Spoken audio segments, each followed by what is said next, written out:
आलोक जी, इस वक्त विपक्षी दल खासतौर पर कांग्रेस हो, समाजवादी पार्टी हो, वो ये मांग कर रही है कि एसआईटी की जो रिपोर्ट है उसे सार्वजनिक किया जाए। इस पर आपकी क्या राय है? बड़ी विचित्र मांग है ना, बड़ी विचित्र मांग है। माने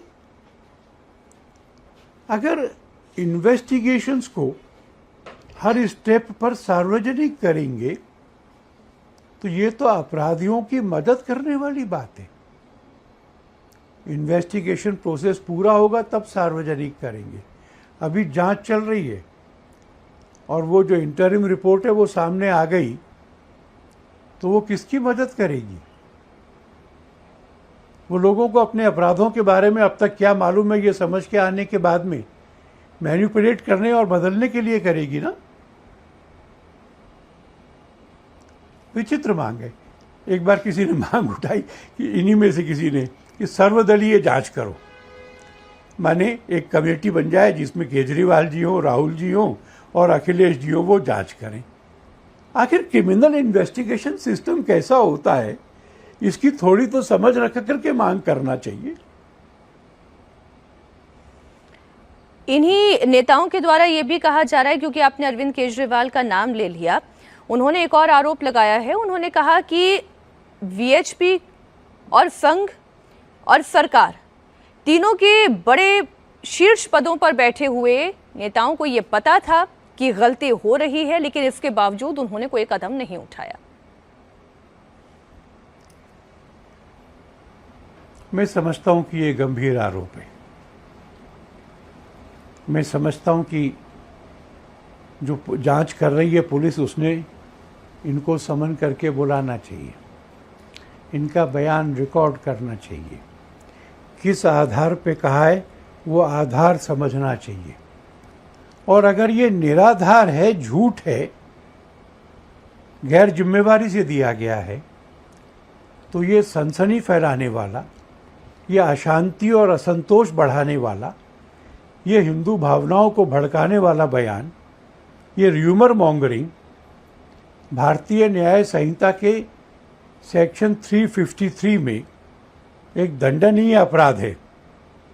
और अगर इन्होंने ये हल्के में दिया है और इनके पास कोई आधार नहीं है ये कहने का, तो इन पर भी मुकदमा चलाकर जेल जाना चाहिए।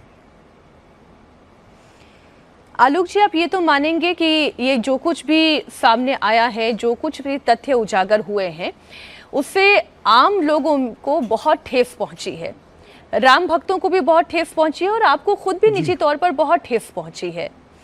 ऐसे में भविष्य में कोई घटना ऐसी ना घटे, इसके लिए आप लोग क्या मंथन कर रहे हैं?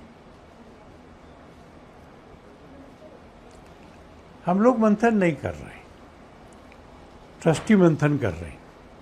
राम जन्मभूमि तीर्थ क्षेत्र के ट्रस्टी मंथन कर रहे हैं। और उन्होंने ये हमको कहा है कि अनुभवी प्रशासकों को ला करके, जिम्मेवार, अनुभवी, ईमानदार, आधुनिक सिस्टम्स का उपयोग करके, एस्टेब्लिश्ड प्रोसीजर्स को डिवेलप करके, गैजेटरी इक्विपमेंट्स का उपयोग करके तीनों काम करेंगे। पहला कि राम जी का 1 रुपया भी कहीं नहीं जा पाए। दूसरा, भक्तों को दर्शन की अधिक से अधिक सुविधा मिले। और तीसरा, वहाँ के सारे इंफ्रास्ट्रक्चर का एक इंटीग्रेटेड डेवलपमेंट हो। हमको बताया है कि ट्रस्टी इन पर विचार करें। एक प्रश्न और उठ रहा है। बहुत धन्यवाद। बस एक अंतिम प्रश्न आलोक जी, लास्ट, कि क्या पूरा का पूरा ट्रस्ट भंग होगा या केवल जो इस्तीफे हुए हैं उनकी जगह पे नए पदाधिकारी नियुक्त किए जाएंगे? मुझे पता नहीं, पर पूरा ट्रस्ट भंग करने का मुझे कोई कारण भी नहीं लगता। मुझे लगता है कि आरोप 2 ट्रस्टीज पर है, उन्होंने त्यागपत्र दिया है, उनके बारे में व्यू लेना चाहिए।